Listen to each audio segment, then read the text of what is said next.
Kasi nag-post ako doon, nag-hiring ako ng mag-aalaga sa mga anak ko. I received a very sad news this week. And it made me so sad, but I don't want to talk about it.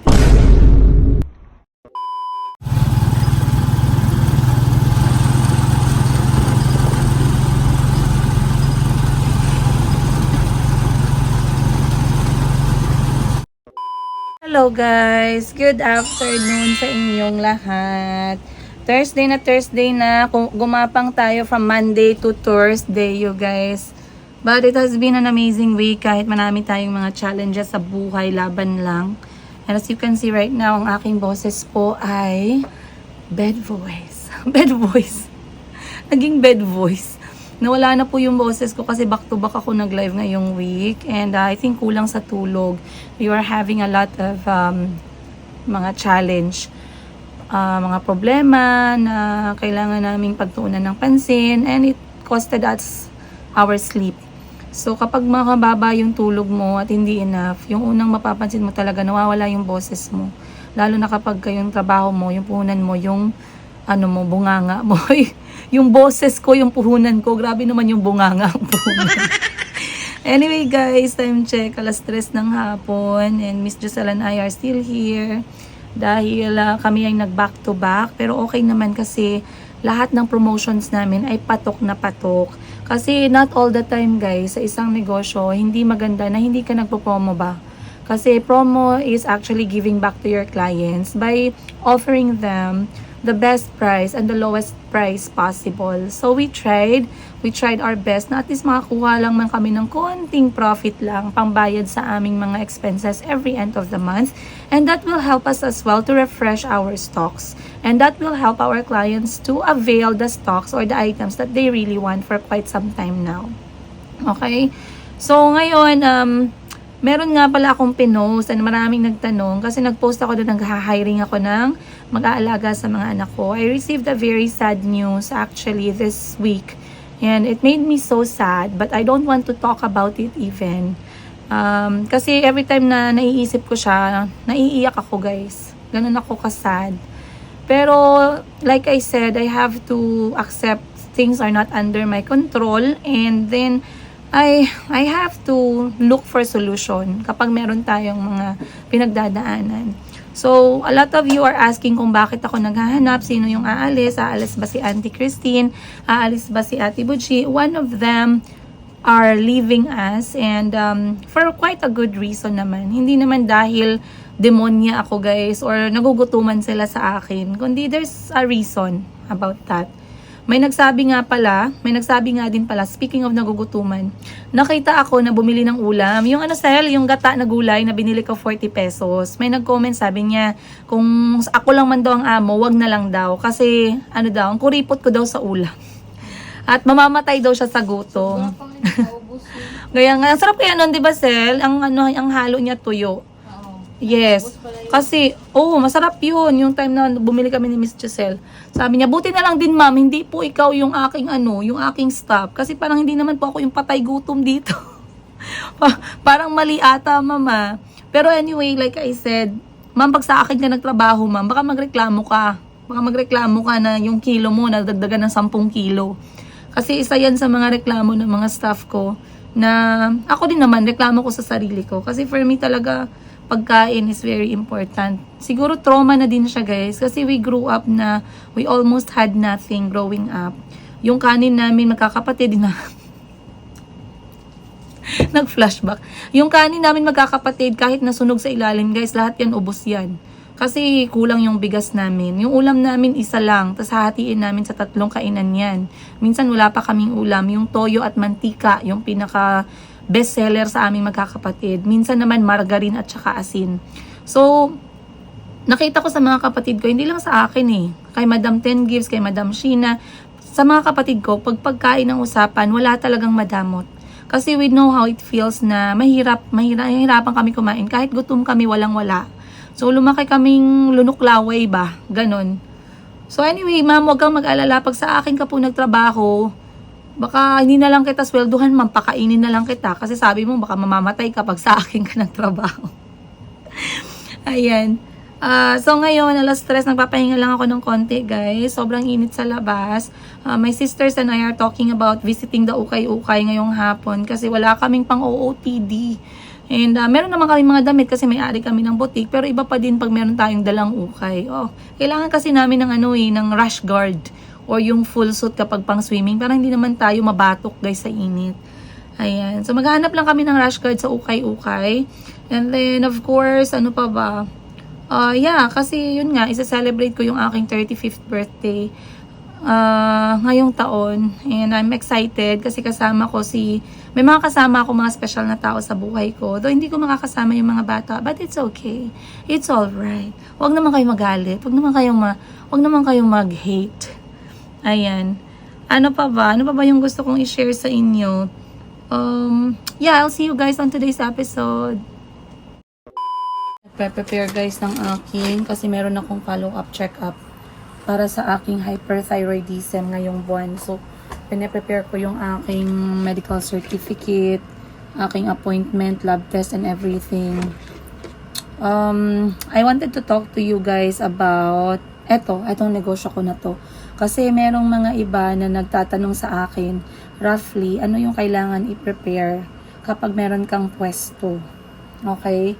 So, I think I did not really go through the details ng isang boutique business.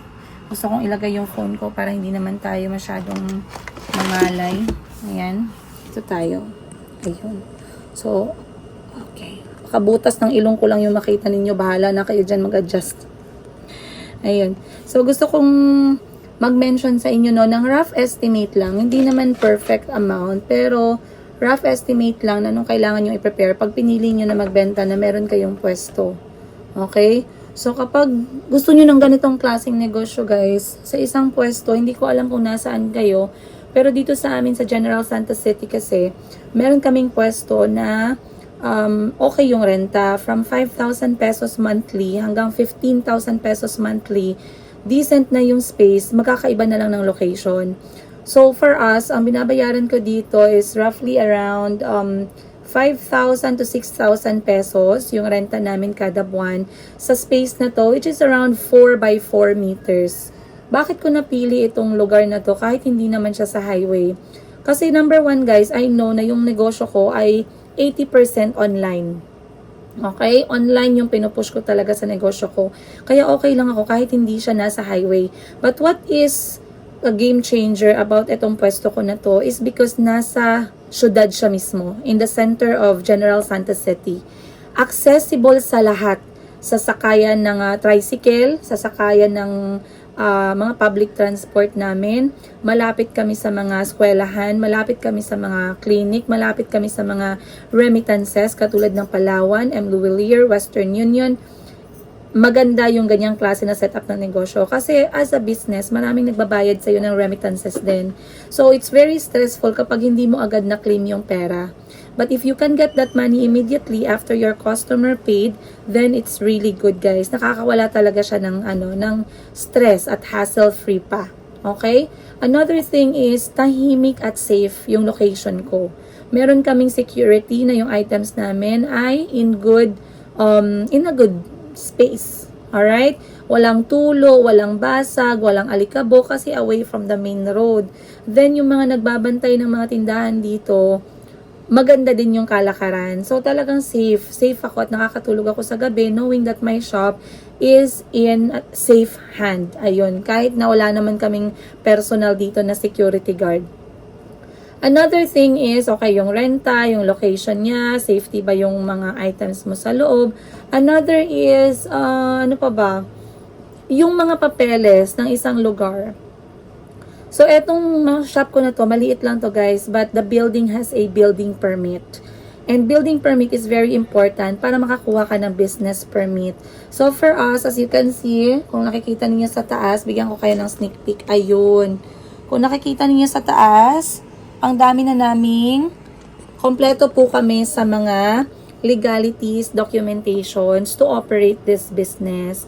So, yun talaga yung priority ko nung nag-start ako ng negosyo. Binayaran ko lahat, hindi ako nagdalawang isip na bayaran lahat ng responsibilities ko when it comes to paperworks of my business. And yung na-set up ko na siya, hindi ko ma-mention sa inyo magkano lahat yung nabayaran ko sa paperwork, guys. I'm so sorry, ha. If I knew that I'm going to make this content, I should have written them down para at least meron kayong idea. Pero anyway, let's go back. Sa renta, if you can find some place na 5,000 pesos pataas, it's up to you, depende sa budget ninyo. For me, this is my first shop and my budget lang talaga dito is 5,000 to 6,000 pesos lang talaga muna. Kasi nga startup business pa lang ako. Now, I decided to put air conditioner kasi mahirap para sa storekeeper, and for me, to work na mag-live, magbenta, na mainit, lalo na dito sa Jensen. So, naglagay ako ng window type na air conditioner, and we are paying around 900 pesos to 1,000 pesos monthly sa kuryente namin. And that's already comfortable enough for us na magbenta. Another thing is, sa kuryente namin yan kasali na yung ilaw, guys, kasi wala naman masyadong ilaw, maliit lang yung pwesto. Then sa tubig naman, I'm paying the minimum, which is 200 pesos. So once again, monthly po yan siya na binabayaran namin. So on top of renta, may tubig, meron pang kuryente. And then other than that, I am also paying, of course, the salary ng storekeeper. So kung hindi ikaw yung storekeeper, kailangan mong magsweldo ng tao mo. Alright? So isa din yan sa magiging expenses mo. For me, ayan si Miss Giselle, yung nag-storekeeper sa Mayumi Thailand Closet. And then another expenses is yung bayad namin sa aming liaison, yung nag-aasikaso ng mga papers and documentations namin monthly, nagbabayad ng mga rental tax, BIR, so on and so forth. So may bayad din yun sila on top sa binabayaran nila sa government. Okay? So yun yung mga kailangan mong i-prepare. So every month, I think makakagastos ka din ng around, let me see, sweldo ng tauhan mo every month, plus yung expenses, around 20,000 pesos to 25,000 pesos yung kailangan mong i-prepare. Once again, yan na yung maintenance mo or bayad mo sa pwesto mo, yung kuryente, tubig mo, yung storekeeper mo or kung sino man yung nagtatrabaho para sa'yo na isang tao, and then yung iyong bayad mo sa liaison. So from 20,000, if you can get that amount and still continue to sell every month, then I think you will be safe. So, hindi madali guys no na mag-start ng negosyo. Gaano man yan kaliit, gaano man yan ka simple na negosyo, business is business. It's always a risk. It's always alam mo yun, dapat ready ka palaging magkapital kasi business is about rolling ng pera. May papasok, may lalabas, may papasok, may lalabas. Laging ganon. So, if hindi ka willing na magpasok ng pera, mas lalong hindi ka willing magpalabas ng pera kasi wala ngang galawan. Okay? Hindi siya gumagalaw.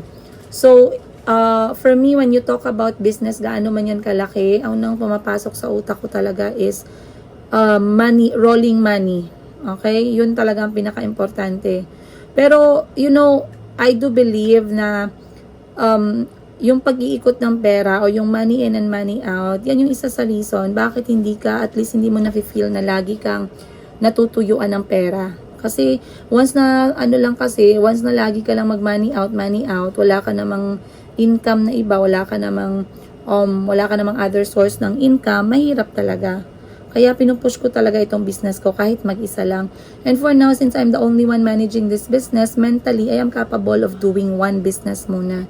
I'm actually thinking of expanding, pero I'm still thinking about it. I'm not really so into it pa. Kasi if I do expand, ibig sabihin mas malaking kapital yung kailangan. Mas kailangan marami akong staff, magdadagdag ng staff.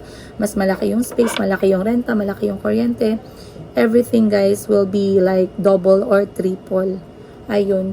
So sa mga nagsasabi dyan na grabe may business siya, grabe mayaman siya, grabe buti pa siya may business. It always comes with sacrifices. Always comes with sacrifices. And for those people na nagsasend sa akin ng message na ma'am, I am following you a lot kasi single nanay ka pero you're able to provide a home, you have a business, you have a car. All of them guys is, of course alam nyo naman yan, hindi ko naman tinago sa inyo yan. They are all like financing. So bank financing or in-house financing, depende kung ano yung kaya kong i-manage. But at least I would say that they are one of my top priorities for my children. They are the top priorities of my children. And alhamdulillah, everything that I manifested when I was still in Africa, everything that I dreamed for myself when I was still in Uganda, happened on the first year na umuwi kami ng Pilipinas. I dream of having our own home, and we are living in our own home. Alhamdulillah, we are very grateful. God is good to us and to my children. I dreamt of having a small car where I can transport my kids safely to their school, extra classes, hospitals, whatever they need. And I got that as well. Kahit isa lang guys, pero I'm happy with that as well kasi nagkasya lang talaga kami. I wanted to have a business kahit maliit, and I have Mayumi Thailand Closet na maliit lang na business but we operate well. I named this Mayumi Thailand Closet when I was still pregnant with Mayumi kasi the name itself, Mayumi means like beauty within, or simplicity in, or beauty in its simplest form. So I really thought that I believe that Mayumi is a perfect name for my first ever boutique. Ano pa ba? Yeah, I have everything that I manifested, and so far so good naman guys. Mag-1 year na nga pala itong business na to ngayong January 22. So we are hoping that we could celebrate our first ever anniversary, you guys. Kaya abangan ninyo yan. Kung nakikita ninyo sa page namin na Mayumi Thailand Closet, we are offering back-to-back promotion.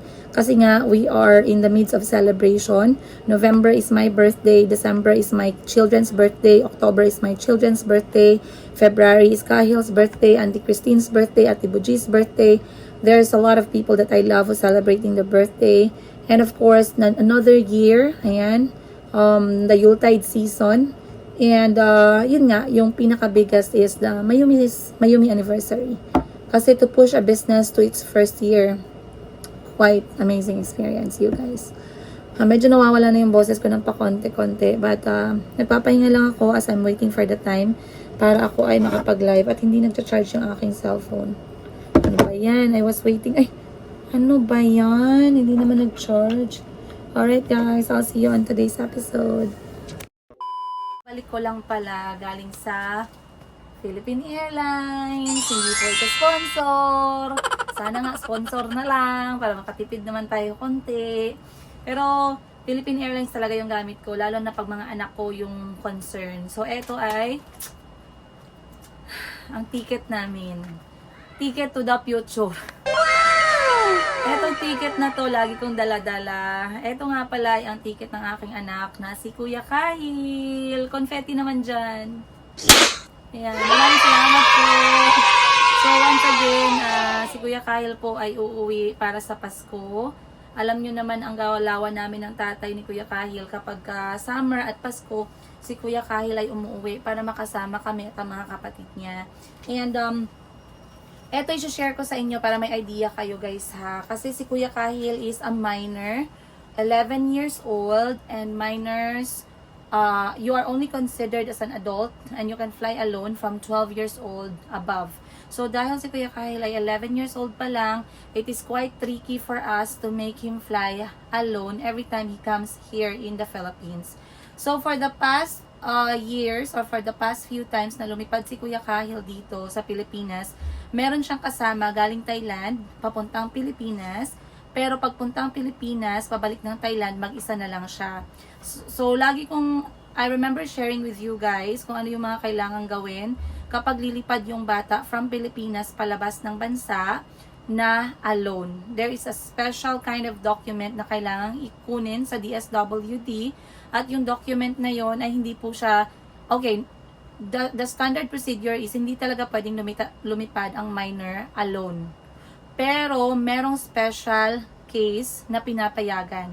Kapag merong valid visa ang isang bata or isang minor de edad sa bansang kanyang pupuntahan, example, dependent visa, ano pa ba yung mga klaseng visa? School, student visa, yung mga visa na nagpapatunay na siya ay nakatira or nakabase talaga sa ibang bansa at hindi dito sa Pilipinas.